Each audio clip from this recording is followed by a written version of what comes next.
তবে এবার সে অতীতের স্থবিরতা কাটিয়ে নতুন সরকারের জোরালো এবং সময়োপযোগী উদ্যোগে আবারও আন্তর্জাতিক ফ্লাইট চালুর পথে হাঁটছে কক্সবাজার। এরই মধ্যে আন্তর্জাতিক বেসামরিক বিমান চলাচল সংস্থার কাছে আন্তর্জাতিক নিয়মনীতি ও উপযুক্ততার প্রয়োজনীয় সনদপত্র বা ক্লিয়ারেন্সও অর্জন করেছে বিমানবন্দর কর্তৃপক্ষ। শুধু তাই নয়, আন্তর্জাতিক যাত্রীদের বিশ্বমানের সেবা নিশ্চিত করতে 17,955 বর্গমিটার আয়তনের একটি অত্যাধুনিক এবং দৃষ্টিনন্দন নতুন আন্তর্জাতিক টার্মিনাল ভবন নির্মাণ করা হয়েছে।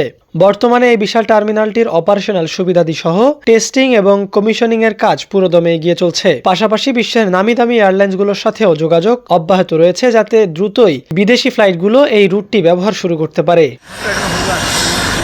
কক্সবাজার আন্তর্জাতিক বিমানবন্দরের সবচেয়ে বিস্ময়কর এবং পর্যটক আকর্ষণীয় দিকটি হলো এর সমুদ্র ছুঁয়ে থাকা রানওয়ে। এটি হতে যাচ্ছে দেশের প্রথম মেরিটাইম বা ভাসমান রানওয়ে। আন্তর্জাতিক মানের সুপরিসর বা ওয়াইড বডি উড়োজাহাজগুলো যেমন বোয়িং 777 বা ড্রিমলাইনারের মতো বিশাল বিমানগুলো যাতে নিরাপদে এবং নির্বিঘ্নে ওঠানামা করতে পারে, সেজন্য এর মূল রানওয়ে 9,000 ফুট থেকে বাড়িয়ে 10,700 ফুটে উন্নীত করা হয়েছে।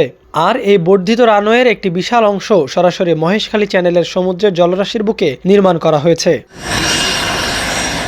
সমুদ্রের তলদেশ ভরাট করে অত্যন্ত জটিল এবং আধুনিক প্রকৌশলবিদ্যার মাধ্যমে এই রানওয়ের নির্মাণ কাজ সম্পন্ন করা হয়েছে।